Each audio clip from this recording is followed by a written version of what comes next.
All right. Next up in the course, we're going to do just a little bit.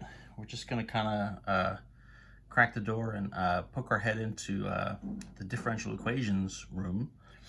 There are whole courses on differential equations, usually called differential equations, that you can take. So this is just a little bit, just kind of a sample. In particular, we're going to be looking at what we call separable differential equations, which I think you'll sort of understand the name of that in a minute. What in general, right? I guess what we would say is differential equations. You're essentially doing algebra.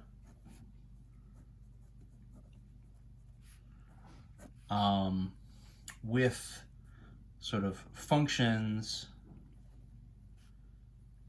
and their derivatives. So if we think of algebra as kind of, adding, subtracting exponents with different like numbers and variables, differential equations would be sort of those same types of operations, but rather than just working with variables, you're actually sort of working with like functions and their derivatives.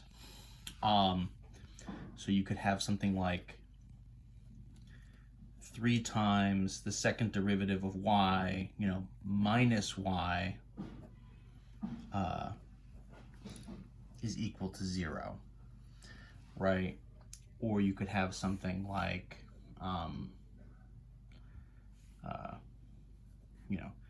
2 times y prime plus 3y equals 6 times y double prime. We'll have a couple different ways that we kind of notate the derivative. Prime notation works. A lot of the time we'll actually be sort of turning those derivatives into a dy dx or like a dy dt, depending on the types of variables we're working with. And the kind of basic idea here, right, is, so this is not just where y is a variable, but this is where y is like some sort of, right, f of x function or like an f of t function, right? So y is itself a function, not just a variable. And so then you're actually sort of making equations and looking at different situations based on the derivative, the second derivative, or any kind of different like combinations of those things.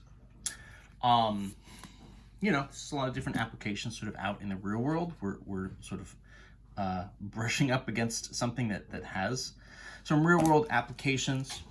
One thing that you might see would be like a model for unrestricted growth.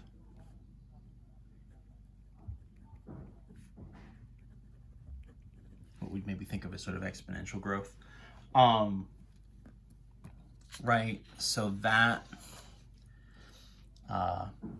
you think of that in terms of like interest on a bank account, or, right, bacteria expanding, right, sort of a virus being spread, a somewhat unfortunate example right now. And in any event, sorry, some thing just fell off the shelf, but I think we'll just go with it. What that might look like is where your derivative, right, your sort of y prime, would be what we would sort of say proportionate to the original variable, right? So the actual sort of growth here, the like change in value, is some sort of like proportion of the original value. So k is a constant.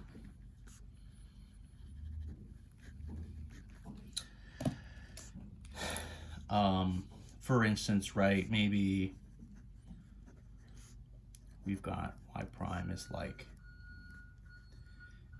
0.2 times y. So this would be something that's growing, right, at a particular rate.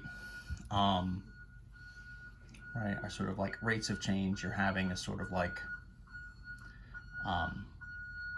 right, the sort of 0.2% is kind of representing your growth. And the idea here, right, is your sort of rate of change, right, is then sort of proportionate to the original amount, right, with this sort of 0.2. What we're going to try to do here is actually sort of, so given this, what we're going to try to do is try to solve for, essentially, what we would think of as like an explicit formula for the original equation. We're going to try to actually solve for whatever our original equation is.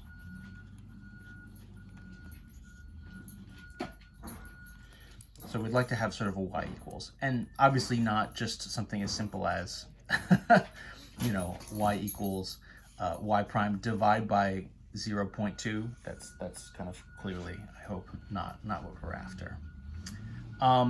So we need to sort of decide on what our kind of variable is here. We could maybe use, y prime. We could write it as like dy dx or dy dt.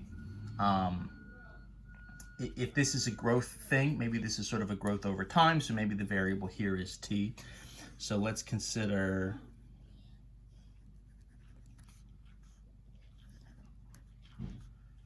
y prime to be equal to dy dt. So then this equation becomes, so dy dt equals 0.2y. And what I'm going to do, so this is where we get into the idea of a differential equation and whether or not it's separable. So what we're going to do is kind of a very generic algebra strategy, which is let's try to separate any of our kind of like y variables, so the dy's are the actual y's here, and the t variables, right, which in this case would be the dt. So let's separate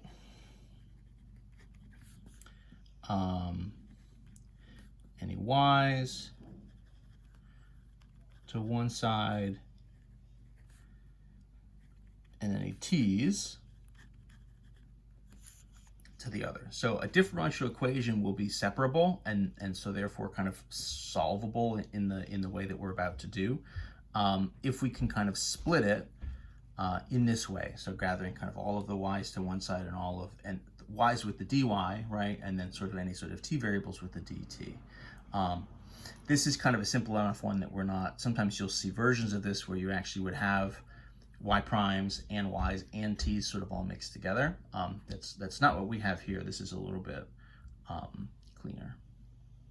So what we're going to do, our first kind of step maybe is the most obvious, is that the dt is going to multiply over.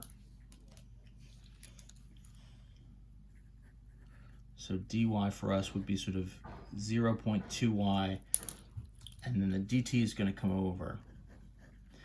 You're probably going to start to say, dy and dt, this is like what we'd have on the end of our integrals, right? And I would say, yes, exactly. That's exactly what we're trying to like head towards. What I want, again, is I want to separate, right, all my y's over here onto the left. I want dy and dt kind of in the quote-unquote like numerator position, right? So to a certain extent, wherever that y prime is going to kind of determine which side is your y side and which side is your t side. If dy dt, right, if your derivative is on the left, that's going to kind of force, right, dy to be on the left and then the dt to multiply over. So I want this y to come over to the other side. That's going to be a division. I'm just going to divide by y. And so that would get me, right, essentially a 1 over y dy is equal to, and let's just leave you could divide the 0.2 as well, but then it's on the bottom. You might as well not. Let's just sort of leave it as 0.2 dt. And so then the move is, if you have these two sides equal, the move is then to just do an integral. So we'll just integrate both sides. And what starts to happen right? The integral of 1 over y dy, that would be our natural log. In theory, natural log of the absolute, right? Plus c. I'm just going to sort of write it as natural log for now. And I'm also going to skip the plus c because the other side will also have a plus c. So this would be, with respect to t, this would be 0.2 times t. And so rather than write plus c over here and plus c over here, I can just write it once. You know, if I have a constant, a generic constant on the left and a generic constant on the right, in theory I could like subtract and move the one from the left over to the right. And because the c is totally generic, if I just like add a generic c to another generic c, I just get a third generic c. So rather than really keep track of them individually, I mean, we could maybe mark this as sort of like C1, I guess, because this is still going to see, no pun intended, this is still going to have some more stuff happen to it. So this is progress. This is the natural log of y equals 0.2t, right? I mean, this is an equation.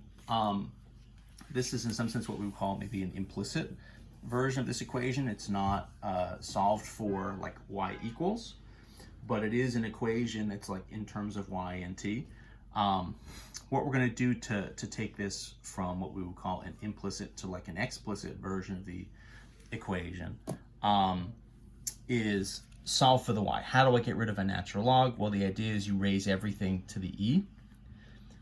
So this is e to the natural log of y is equal to y, and then on the other side, this would be e, right, to the 0.2t plus c1, right? So everything gets raised to the e. This looks a little bit awkward. You know, in theory, it's not terrible. E to the 0.2t kind of plus this constant. What we can do here is we can get kind of aggressive with how I rewrite that e portion of it. So this is kind of y. So this would be equal to, if we think of different exponent rules, right? If I have, you know, e to the like x plus y, it would be the same thing as e to the x times e to the y. So this would really be like e to the 0.2t times e to the c1. I'm kind of undoing what would be a normal kind of exponent rule. If I had these two things multiplied together, right, you would add the powers to combine them. We don't do this very often, but you could in theory kind of reverse engineer that, and if you have addition up here, you could turn it into multiplication. That means this e to the c1, right, if c1 is just some random constant, e raised to that value is just going to be a new constant, right? That would be like some c2, or, you know, maybe how I'm going to write it is let's kind of call this as one official version. Let's just call that a generic c. So now that we're kind of at the end, let's say that's our c constant times e to the 0.2t. So my equation here, right, is going to be this some constant times e to the 0.2 times the variable t, right? So my original equation that like has this relationship, right, where the derivative would be this constant times y, this 0.2 times y. This is going to be the form. This is not, the generic c means in some sense there are like infinitely many versions of this, right? Where you have all the different versions of c. If we have a little bit more information about this situation, if we would have something like we would call an initial condition, we could actually sort of put in that information and solve for a particular c and kind of find a particular version of this equation, a particular solution. But this is, at this stage, just sort of a generic solution solved for y, right? It kind of looks, if you ever look up like an interest formula, it looks a lot like this. So that's what it's coming from. Excuse me. All right, I got to cut it there. We'll keep going again in the next video.